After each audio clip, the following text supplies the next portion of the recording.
everyone. Welcome back. We are here today. Dead Talkers are ready. Mr. T, go ahead and introduce yourself. Hey fools, it's Mr. T of the Mr. T Show. Glad to be back. Let's get on into it.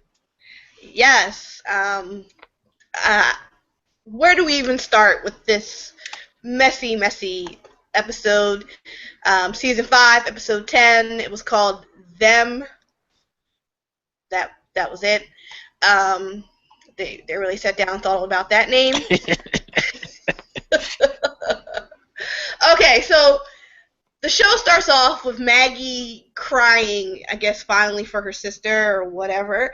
But I have no care for this just because Maggie didn't give a damn about her sister this whole time. She was running after Glenn. Where's Glenn? I have to find Glenn. Glenn. Didn't ask a question about her sister at any point in time. Until Daryl's like, yo, yeah, she's alive. Well, Daryl and Noah. Yeah, Right. she's alive. Really? Not ask about your sibling at all. Any point in time. Complete BS. I'm not gonna be moved by your tears now that she's dead. Because you didn't ask about her when she was alive. Them tears is way too late. Yes. So there's no connection for me. You didn't really care about your sister. I'm sorry. I'm sorry. T, is there any particular parts that you wanted to discuss or really jumped out at you? I think that was the problem with this episode. Is nothing really jumped out. We went from last week's episode, which was meh, to worse. So, like I literally I had it on DVR, so I literally had to go back and rewind little sections because I was just not paying attention. I was so bored by what I was seeing overall. But I guess we can hit hit the issues with it point by point. So let's go ahead and do that. Okay, so I guess the first thing after Maggie's pathetic crying. You have Maggie and Father Gabriel. They get into it, and Maggie, obviously takes a swing at Father Gabriel and how he didn't really save his flock and all that type of stuff and blah, blah, blah. So I guess that was their way about mentioning how they're all losing faith or something. I don't know if it was if they were trying to be a little deep on that or not. I just I took it for what it was. I just thought she took a nice swipe at him, and he he deserved it. I can't stand people that are self-righteous and they have their own demons. So for him to be, let me help you out.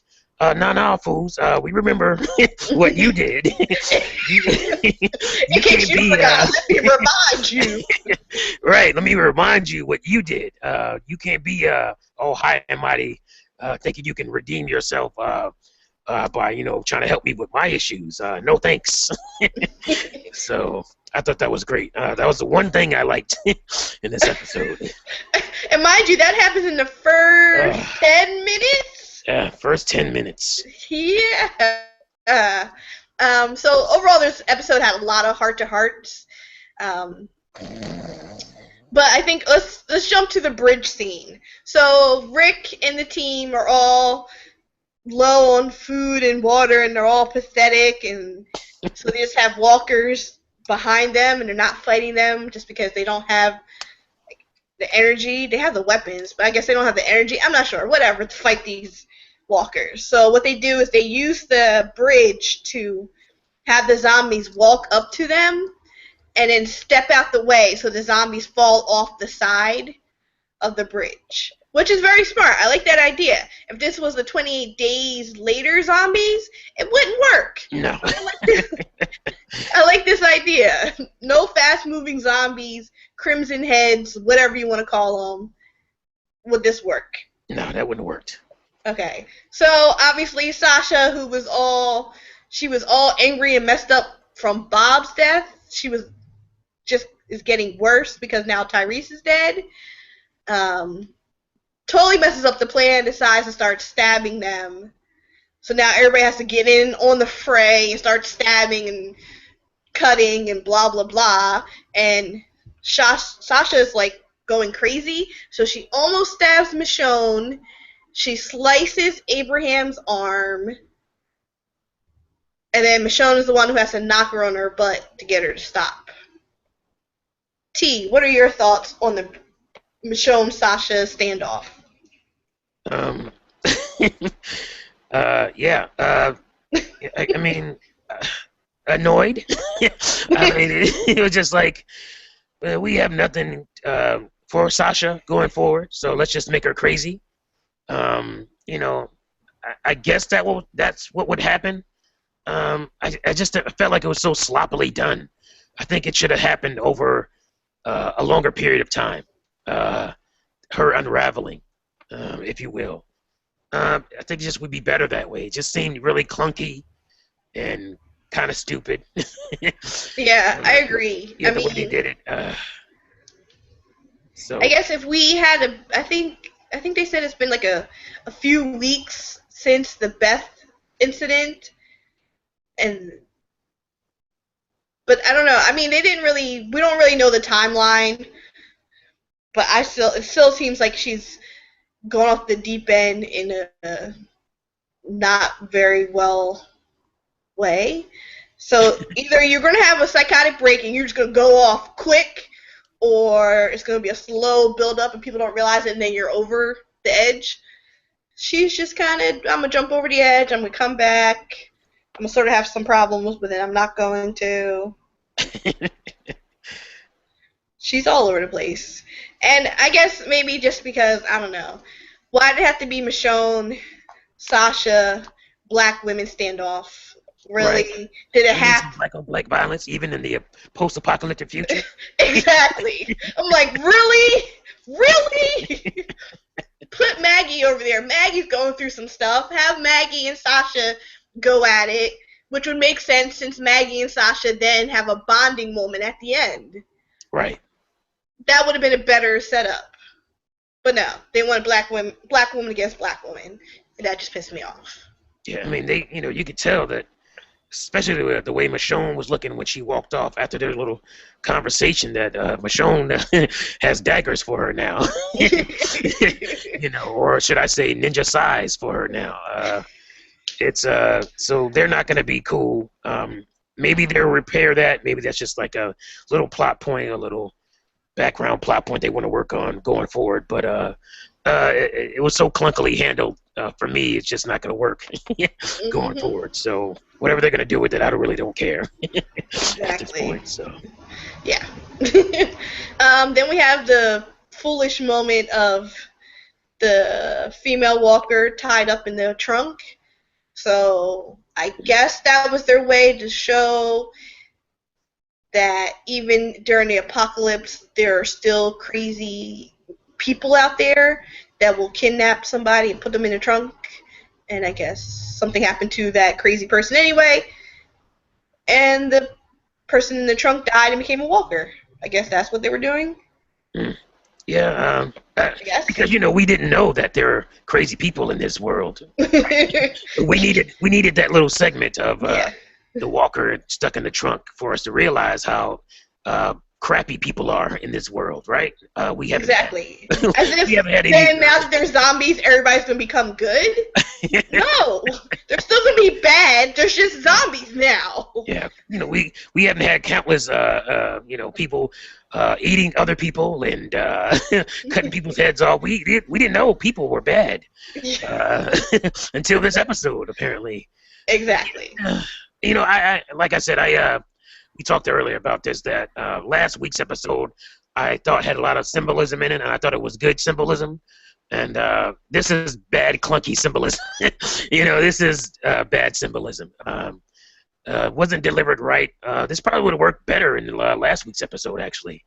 And another thing we'll mention later that didn't work well in this episode, which was, I guess, more symbolism. But, I don't know if it was. I was already so salty by the time we got to this point. I think we're at the halfway point of the episode for this. Yeah, maybe I was just already turned off from everything that already was going on. That this annoyed me even more. But I was definitely a little annoyed by that. I just didn't know what they were trying to say, and I'm really good at symbolism. Like I said, I'm a film school graduate, so I understand symbolism in film and television, and this kind of fell on my deaf ears, so it didn't work for me. Yes. So next we have the feral dogs run up on the group. They kill them and eat them. So now they have food. Everybody now has a full tummy, and everybody is happy.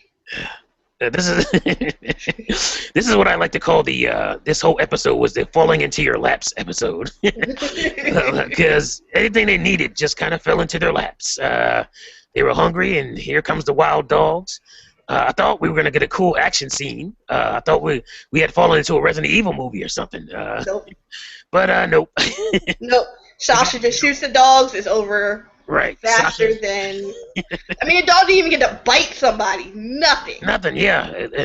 That would have provided some nice, what's the word I'm looking for? A nice little plot, a little subplot. Somebody got bit, maybe they get rabies or something. Yeah. That would have been added some tension. You need to find antibiotics. Something. Right. That would have been a nice little thing that they could. A nice goal. We got to find a pharmacy or something. Something. Nope. They had a nice little plot device, and they just kind of killed it, literally, within a few seconds. So, yeah, that. And so now, Daryl splinters off from the group. He finds a barn, sits down for a smoke, and he puts a cigarette on his hand and is all crying and stuff. Yeah. So I guess he now, I don't know, was he a cutter before, and now he just puts out cigarettes on his hand? I mean, I guess that's his way of dealing with the pain of losing Beth. I mean, but at the same time, I mean, I don't want to be cold-hearted. I don't want to be cold-hearted. Let me say that first. But you've been surviving in the zombie apocalypse for quite some time now. People die. Wouldn't you rather her die going out like a G fighting than to just be randomly eaten by a zombie? I mean, she didn't go out pathetic. No, she went out pretty gangster. Yeah. She was like, you know what? Word, you're just going to take Noah? That's what? Oh, okay. Nope, never mind. We're going to handle this. I mean, so then she didn't go out in a sad, pathetic way. So it was like, you're like disrespecting what she did at the end by being all pathetic and putting a cigarette on your hand. I'm like... Again, this is sloppy exposition. It was just, because we really need another character to be feeling all down and, depressed and sad about something. Exactly. We did that with Tyrese. We were done. I thought we were done. We had that, and Daryl is not that guy of all the people who needs a little quiet time to cry. It's not Daryl. He don't need to be that guy. We got other people who can be that person. Exactly. So, because it's not going to serve anything. What is it going to serve? What's the end game of us seeing Daryl have a weak moment? He's a pretty human character to everybody, and that's not going to help humanize him in any way. Because we already, I think most of the people who are, fans of the show already sympathize with Daryl and already, we don't need stuff like that from him. That part would have worked better with somebody like Michonne, seeing her vulnerable, because, you don't really get to see that from her. And for her to be, show some sadness, if you will, for Beth, that would have been cool. It would have been different.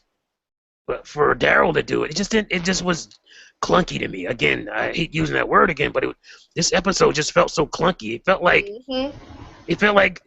they, a little flashback even would have helped with that Daryl thing. It just seemed weird without it. It just seemed like, okay, I guess he's, crying about Beth or sad about Beth, but you don't really know. It was just like, they were just expecting the audience to know what he was sad about, even though her Exactly. own sister wasn't sad about it. Like, I mean, it just didn't make any sense. Yeah, no, it didn't. It was no cohesion to it. It was all messy. Ugh, Uh, my head hurts. okay, so moving on. So as you know, throughout this whole episode, they were whining and crying about having no water. A magic sign appears, and it says "from a friend," and there's bottles of water. But they're like, no, it's not safe. So they decide not to drink it, and they're all like standing there looking around like it's a trap, it's a trap. And then the heavens open up and it starts raining. And everybody's happy and dancing in the rain. But then the thunder and lightning comes, they're like, oh no, we're not safe anymore. And they rush off to go to the barn that Daryl had just found. There you go. Yeah, off camera, by the way.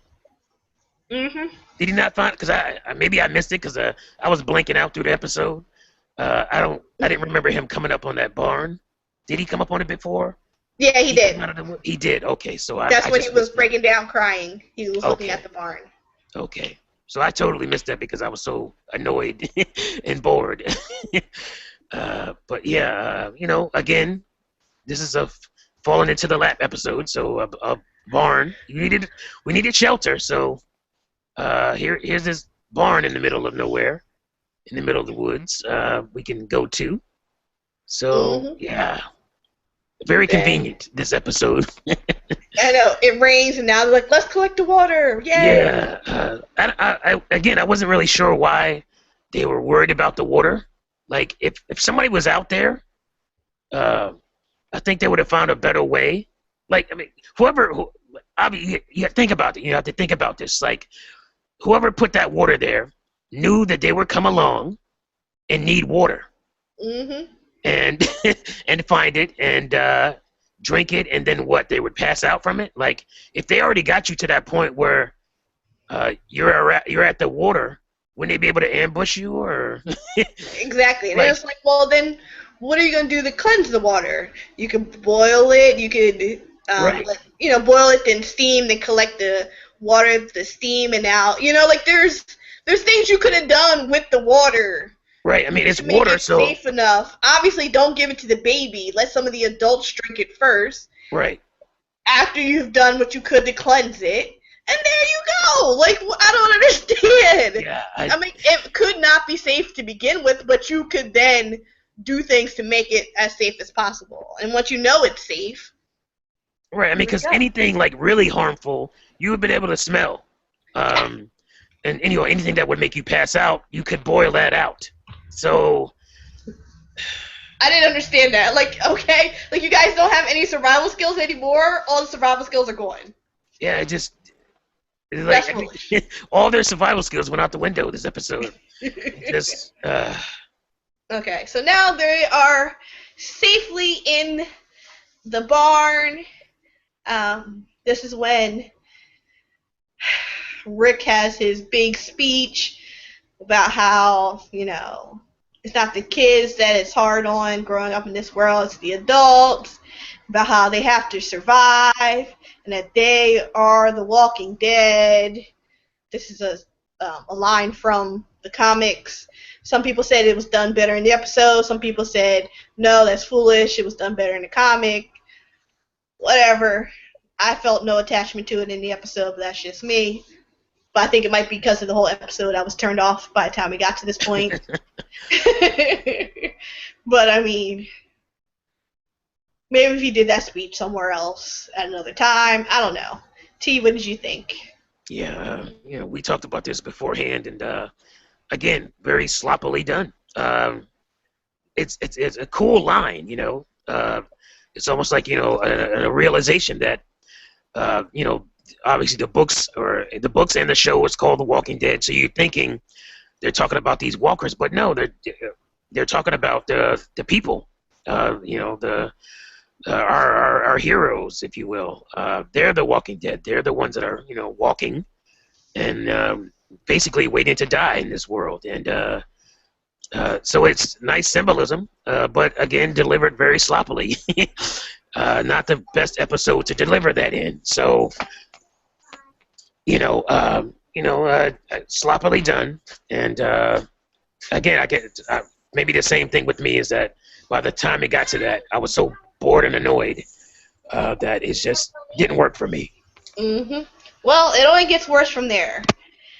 Next, you have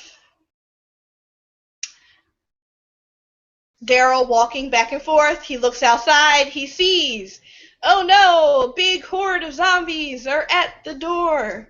He rushes to hold the door. Everybody else realizes what's going on. They all rush to hold the door too.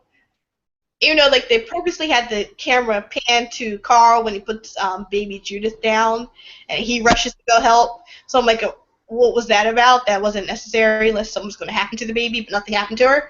Yeah. And so they're all holding the door, and then bam, it's the next day, and everybody's asleep. I was like, yes, finally. The editing room floor has a good portion of exactly what happened right there.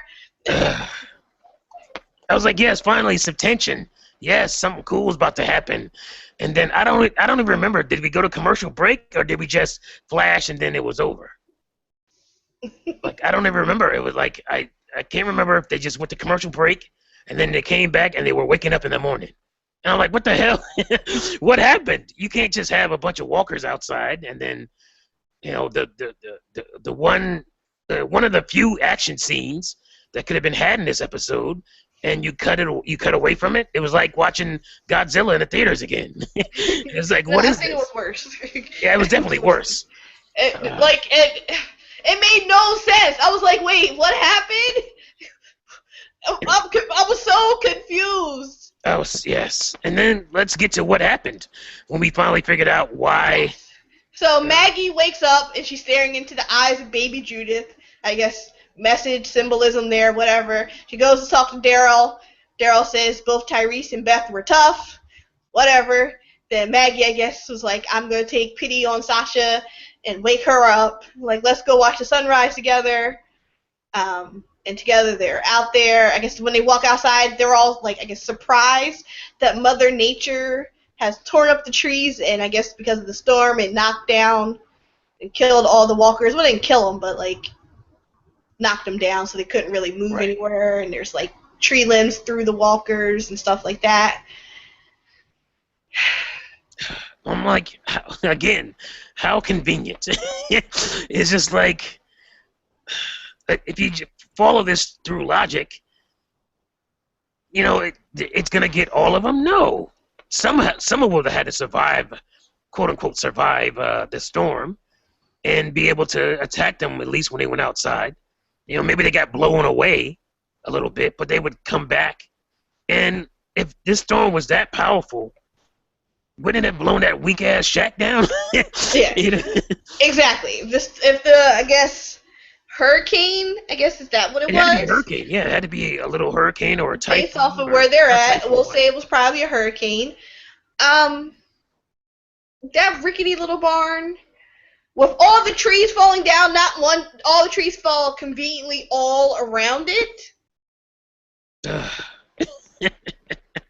didn't make any sense. But actually, we have a question from Stella Rose, and she wants to know if you have never watched The Walking Dead and you don't understand it exactly. Well, what if you have never watched The Walking Dead? You don't understand it exactly. I'm not quite sure what you're trying to ask, Stella. If you're trying to ask if you can now get into the show, sure, you can definitely watch on Netflix to catch up. And then go from there. Definitely catch up on Netflix, Hulu, and then on demand the rest until you're caught up. Yeah, I wouldn't recommend starting from here. No. Miss a day, miss a lot. You can't start season 5, episode 10. No. No. Get a Netflix account. I'm not saying you necessarily have to pay for it. You can just get on another friend's account. That's what I do. And definitely check out the show and go from there. And hopefully we can have you ask another question in the future after you've checked it out. Thank you, Stella. Yeah, thanks for that question. We have a Bruno, but Bruno's just asking about how Hangouts work. Bruno, you can Google that, my man. Save that for the tech podcast. Exactly. Okay, so now the end of the episode. Sasha and Maggie are having another heart-to-heart about making it. Everybody's having so many heart-to-hearts throughout this whole episode. So annoying. And up walks a stranger who is perfectly clean and pretty looking, has a nice little haircut, and yada yada. He says, "Hey, I'm a friend. My name is Aaron. I want to speak with Rick." It's like, whoa, how do you know anybody's names? That's a concern. And the show ends. That happens in the last 2 minutes of the show. Yeah, right. They pull the CW moment in which they have a whole bunch of nothing and you just get annoyed by the whole episode. And then the most important thing happens in the last 2 minutes of the episode. Mm-hmm. The most interesting stuff happens in the last 2 minutes. And so you come on back for next week now.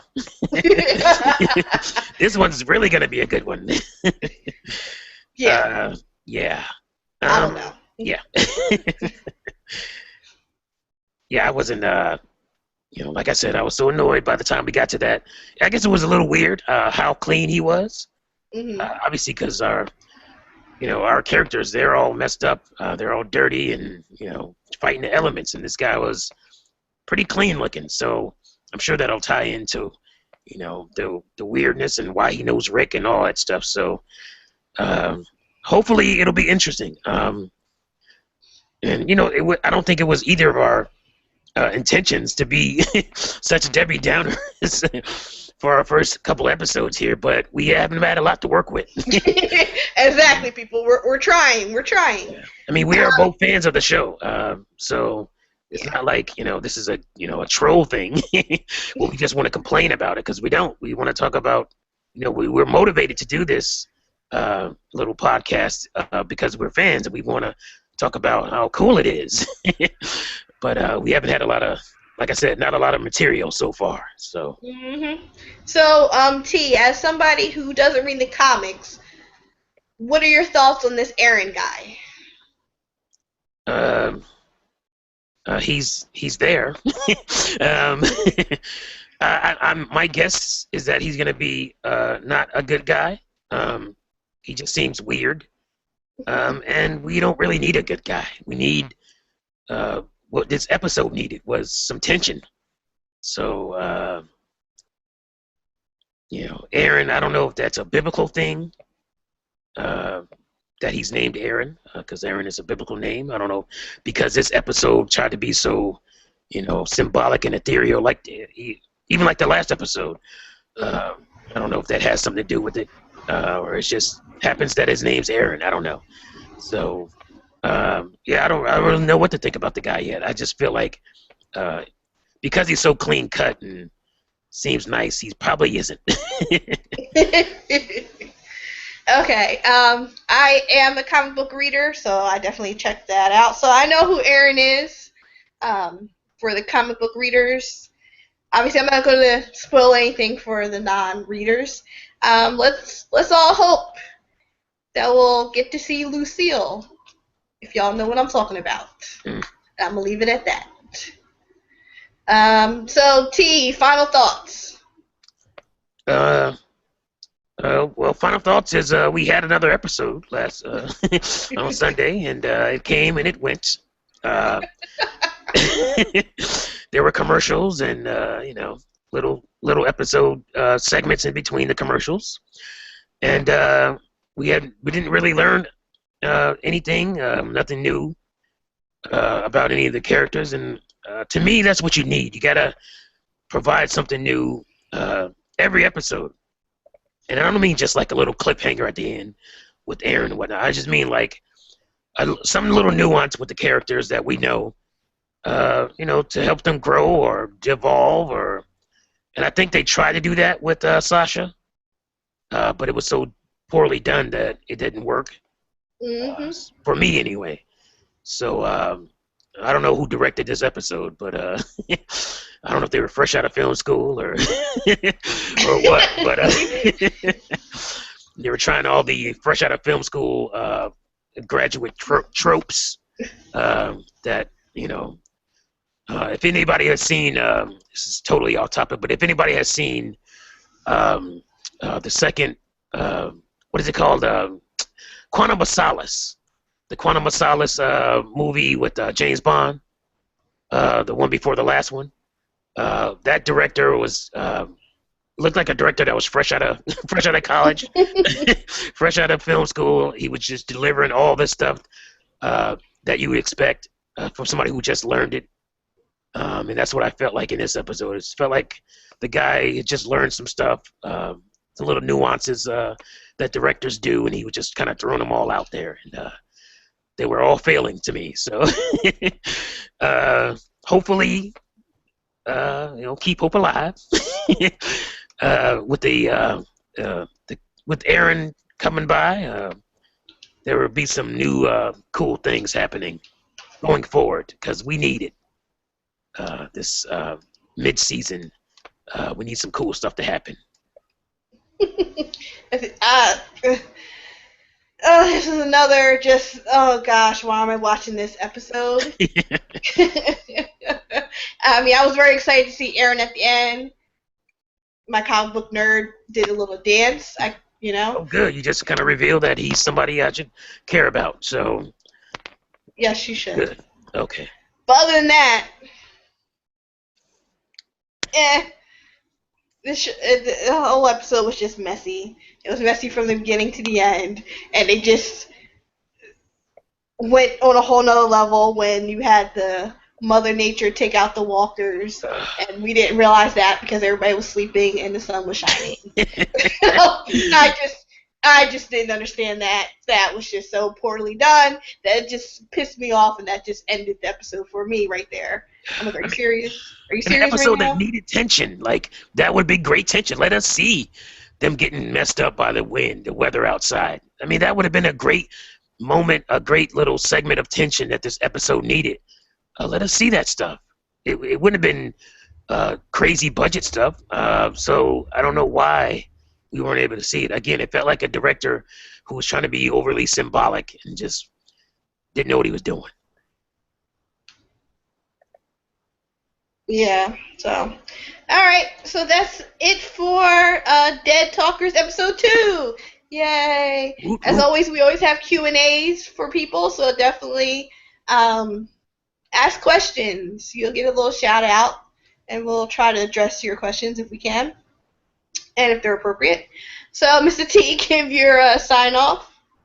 Well, happy to be back for another episode of Dead Talkers. Hopefully, they give us some more to work with, like I said, so we can be, Wait, you're breaking up a little bit or something. Oh, am I? Something's going on. Can you hear me? Sorta. Can hear you. Am I sounding like a robot? Yeah, you sound like a robot. Oh. I don't know. Going on. I don't know if you're trying to get your whole computer love thing happening. Not sure what you're doing there. I'm not having any hiccups over here, so I don't know. Maybe you're just not hearing me on your end? Yeah, I'm not hearing. Okay, so Mr. T from the Mr. T Show, definitely check him out. He always has great videos. I'll do sign up for him. Awesome stuff on his channel. Definitely check him out on YouTube, people. And I am Vicky from fangirlreview.com. We will be back next week, hopefully. Hopefully it's a good episode. Hopefully. And then we can have a happy comments. Yes. All right, everybody. Thank you and good night. Peace out.